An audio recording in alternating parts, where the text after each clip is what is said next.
ان دنوں میں آدمی موت ڈھونڈیں گے مگر ہرگز نہ پائیں گے، اور مرنے کی آرزو کریں گے اور موت ان سے بھاگے گی۔ خداوند کی زندہ اور پاک کلام میں سے مکاشفہ اس کا 9واں باب۔ اور جب 5ویں فرشتے نے نرسنگا پھونکا تو میں نے آسمان سے زمین پر ایک ستارہ گرا ہوا دیکھا، اور اسے اتھا گھڑے کی کنجی دی گئی۔ اور جب اس نے اتھا گھڑے کو کھولا تو گھڑے میں سے ایک بڑی بھٹی کا سا دھواں اٹھا، اور گھڑے کے دھوئیں کے باعث سے سورج اور ہوا تاریک ہو گئی۔ اور اس دھوئیں میں سے زمین پر ٹڈیاں نکل پڑی، اور انہیں زمین کے بچھوؤں کی سی طاقت دی گئی، اور ان سے کہا گیا کہ ان آدمیوں کے سوا جن کے ماتھے پر خدا کی مہر نہیں، زمین کی گھاس یا کسی ہریاول یا کسی درخت کو ضرر نہ پہنچانا،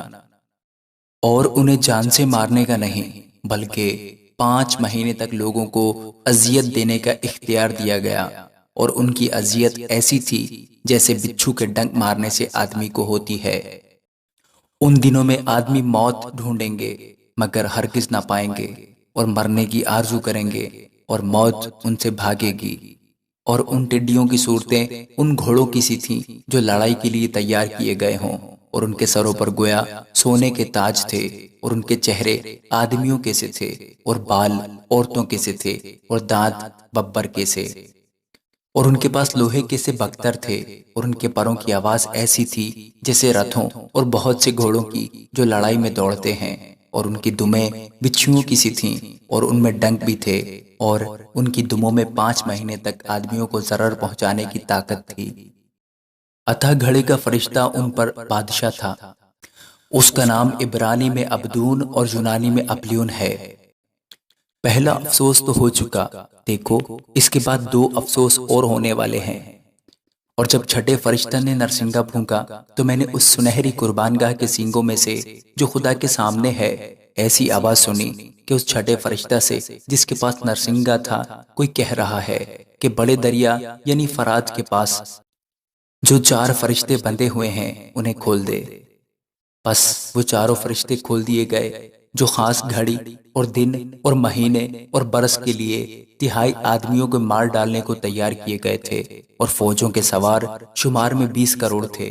میں نے ان کا شمار سنا، اور مجھے اس رویا میں گھوڑے اور ان کے ایسے سوار دکھائی دیے جن کے بختر آگ اور سنبل اور گندک کے سے تھے، اور ان کے سر ببر کے سے تھے، اور ان کے منہ سے آگ اور دھواں اور گندک نکلتی تھی۔ ان تینوں آفتوں یعنی اس آگ اور دھوئیں اور گندک سے جو ان کے منہ سے نکلتی تھی 3 آدمی مارے گئے،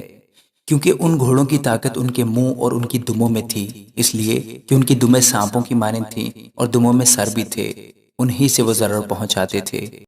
اور باقی آدمیوں نے جو ان آفتوں سے نہ مرے تھے اپنے ہاتھوں کے کاموں سے توبہ نہ کی کہ شیاطین کی اور سونے اور چاندی اور پیتل اور پتھر اور لکڑی کی مورتوں کی پرستش کرنے سے باز آتے، جو نہ دیکھ سکتی ہیں، نہ سن سکتی ہیں، نہ چل سکتی ہیں، اور جو خون اور جادوگری اور حرام کاری اور چوری انہوں نے کی تھی ان سے توبہ نہ کی۔ آمین۔